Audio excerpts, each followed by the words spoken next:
നമസ്കാരം, മലയാളി വാർത്തയിലേക്ക് സ്വാഗതം. രാജ്യത്തെ നടുക്കിക്കൊണ്ടാണ് തിങ്കളാഴ്ച ഡൽഹി ചെങ്കോട്ടയ്ക്ക് സമീപമുണ്ടായ സ്ഫോടനവുമായി ബന്ധപ്പെട്ട കൂടുതൽ CCTV ദൃശ്യങ്ങൾ പുറത്തുവരുന്നത്. ഇതിൽ സർവത്ര ദുരൂഹത തന്നെയാണ്. സ്ഫോടനത്തിന്റെ സ്വഭാവത്തെക്കുറിച്ചോ കാരണത്തെക്കുറിച്ചോ നിലവിൽ ഇതുവരെ ഔദ്യോഗിക വിശദീകരണം ഒന്നും തന്നെ വന്നിട്ടില്ല. എന്നാൽ ഭീകരബന്ധവും സ്ഥിരീകരിക്കുന്നില്ല. എന്നാൽ പോകുന്നത് ഭീകരത എന്നുള്ള വാക്കിലേക്ക് തന്നെയാണ്. പഹൽഗാം ആക്രമണത്തിന് മുന്നേ തീവ്രവാദി കമാൻഡോകൾ ഇന്ത്യയെ ആക്രമിക്കുമെന്ന ചില സൂചനകൾ ചിലയിടങ്ങളിൽ അവരുടെ പ്രസംഗങ്ങളിലൂടെയും പ്രസ്താവനകളിലൂടെയൊക്കെ നൽകിയിരുന്നു. എന്നാൽ ഇപ്പോൾ ഓപ്പറേഷൻ സിന്ദൂറിന് ശേഷം ഇന്ത്യ അതിലൊക്കെ വളരെ ജാഗ്രതയോടുകൂടി തന്നെയാണ് കൈകാര്യം ചെയ്തിരുന്നത്. നമ്മുടെ ഇന്റലിജൻസ് വിഭാഗം ഇവരുടെ പ്രവർത്തനങ്ങളെയൊക്കെ വളരെ സൂക്ഷ്മമായി തന്നെ നിരീക്ഷിച്ചിരുന്നു. ലഷ്കർ-ഇ-തൊയ്ബ നേതാവ് ഹഫീസ് സയ്യിദ് ഈ അടുത്ത കാലത്ത് ബംഗ്ലാദേശിൽ നിന്ന് ഇന്ത്യയെ ആക്രമിക്കാൻ പദ്ധതിയിടുന്നു എന്ന് റിപ്പോർട്ടുകൾ കഴിഞ്ഞ ദിവസമാണ് പുറത്തു വന്നത്.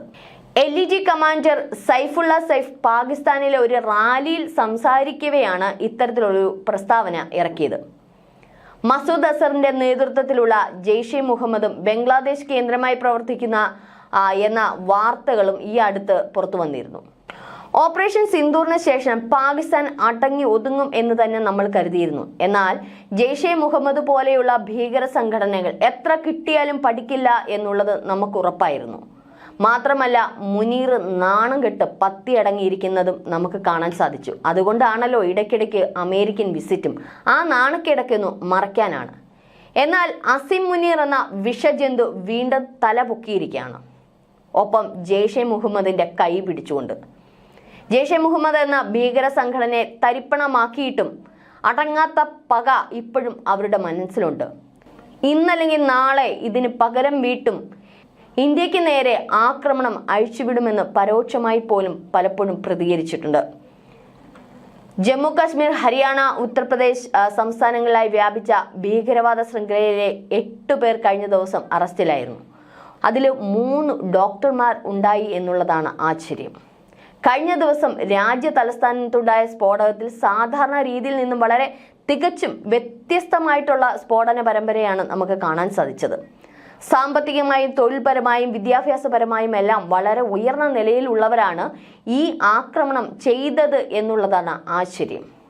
അതിനാൽ തന്നെ ഇതിനെ വൈറ്റ് കോളർ ഭീകരത എന്ന് പറയപ്പെടുന്നു. ഉയർന്ന വിദ്യാഭ്യാസമുള്ളവരാണ് വൈറ്റ് കോളർ ഭീകരതയ്ക്ക് പിന്നിലുള്ളത്.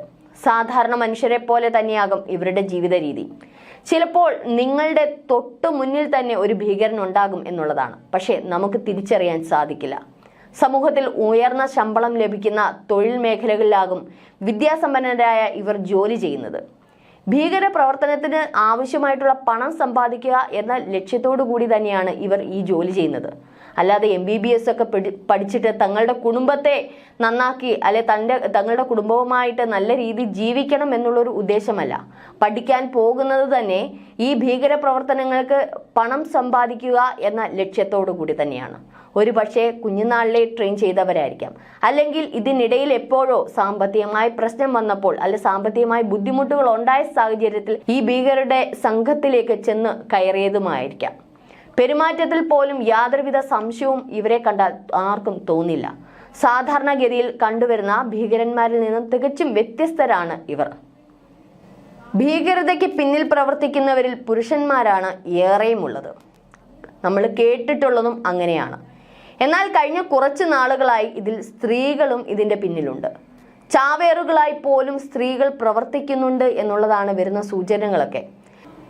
ജമാഅത്തുൽ മുഅ്മിനാത്ത് എന്നതാണ് വനിതാ ചാവേർ സംഘത്തിന്റെ പേര്. ഭീകര പ്രവർത്തനങ്ങൾക്കായി സ്ത്രീകൾക്ക് ഓൺലൈൻ ക്ലാസുകൾ വരെ ഇവർ നടത്തുന്നുണ്ട്. പഹൽഗാം ആക്രമണത്തിന് ശേഷം ഇന്ത്യ നടത്തിയ പ്രത്യാക്രമണത്തിൽ, അതായത് ഓപ്പറേഷൻ സിന്ദൂറിൽ കനത്ത നഷ്ടം സംഭവിച്ചതിനാൽ അംഗബലം ഇനി വർദ്ധിപ്പിക്കുക എന്നുള്ളതാണ് ഇവരുടെ ഏറ്റവും അധികം ലക്ഷ്യം. ചാവേർ സംഘത്തിൽ ചേർന്നാൽ മരണശേഷം നേരിട്ട് പർദീസ ലഭിക്കുമെന്നാണ് ഈ സംഘം ഈ സ്ത്രീകൾക്കൊക്കെ വാഗ്ദാനം ചെയ്യുന്നത്. ജെയ്ഷെ കമാൻഡർമാരുടെ ഭാര്യമാരും സാമ്പത്തികമായി ദുർബലരായ സ്ത്രീകൾ, കൊല്ലപ്പെട്ടവരുടെ ബന്ധുക്കൾ ഇവരെയൊക്കെയാണ് ആദ്യഘട്ടത്തിൽ റിക്രൂട്ട് ചെയ്തിരുന്നത്.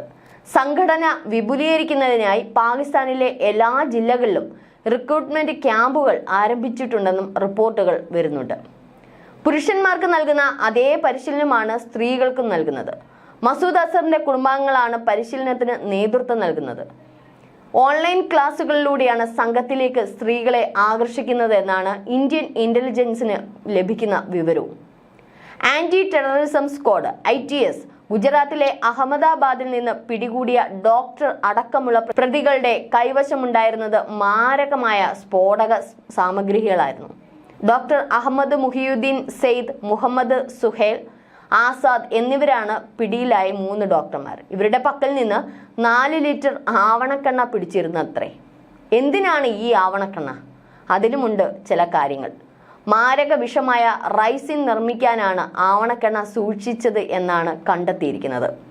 ആവണക്കിന്റെ കുരുവിൽ നിന്നാണ് ഈ കൊടും വിഷം ഉണ്ടാക്കാൻ സാധിക്കുന്നത്. അതും അതിന്റെ എണ്ണയെടുത്ത് ചണ്ടിയിൽ നിന്ന്. ചിലവ് വളരെ കുറവാണ്. വലിയ ക്വാണ്ടിറ്റി വിഷം ഉണ്ടാക്കാൻ ഇതുകൊണ്ട് തന്നെ കുറഞ്ഞ ചെലവിൽ സാധിക്കും എന്നുള്ളതാണ് ഇതിന്റെ പ്രത്യേകത. ഈസിയായി പല രീതിയിൽ ഇത് പ്രയോഗിക്കാം. ചിലപ്പോൾ ഗ്യാസായോ ഭക്ഷണത്തിൽ കലർത്തിയോ കുത്തിവെച്ചോ ഒക്കെ ആളുകളെ കൊല്ലാം എന്നുള്ളതാണ് ഇതിന്റെ പ്രത്യേകത. ഇനി ഇതിനെ മേത്ത് തളിച്ചാൽ പോലും, നമ്മുടെയൊക്കെ ശരീരത്തിൽ തളിച്ചാൽ പോലും ആളെ കൊല്ലാൻ സാധിക്കുമത്രേ. 36 മുതൽ 72 മണിക്കൂർ വരെ സമയമെടുത്താണ് ഈ വിഷം ഒരാളെ കൊല്ലുന്നത് എന്നതാണ് ഇതിന്റെ മറ്റൊരു പ്രത്യേകത. അതുകൊണ്ട് തന്നെ ഈ AC ട്രെയിൻ കമ്പാർട്ട്മെന്റിലോ തിയേറ്ററിലോ ഒക്കെ ഗ്യാസ് തുറന്നു വിട്ട് എല്ലാവരെയും ഒരുമിച്ച് വേണമെങ്കിൽ കൊല്ലാം. ഇതിന് പ്രതിവിഷം ഒന്നുമില്ല, അതായത് ആന്റിഡോട്ടൊന്നും ഇല്ല എന്നുള്ളതാണ് ഇതിന്റെ മറ്റൊരു പ്രത്യേകത. ഇത്തരത്തിൽ ഉൽപ്പാദിപ്പിക്കുന്ന രീതി നേരത്തെ റിസർച്ച് ചെയ്ത് കണ്ടുപിടിച്ച 3 പേരടങ്ങുന്ന ഡോക്ടർ സംഘത്തെയാണ് ഇപ്പോൾ പിടികൂടിയിരിക്കുന്നത്. ഇനി എന്തൊക്കെ കാണാനിരിക്കുന്നു എന്നുള്ളത് കണ്ടിരുന്ന് തന്നെ കാണാം. ഏതായാലും കേരളം ഉൾപ്പെടെയുള്ള എല്ലാവരും ജാഗ്രതയിലോടെ ഇരിക്കുക. നമ്മുടെ കൺമുന്നിൽ ഇരിക്കുന്നത് ശരിക്കും തീവ്രവാദിയാണോ നല്ലവനാണോ എന്നുള്ളതാണ് സംശയിക്കേണ്ടിയിരിക്കുന്നത്.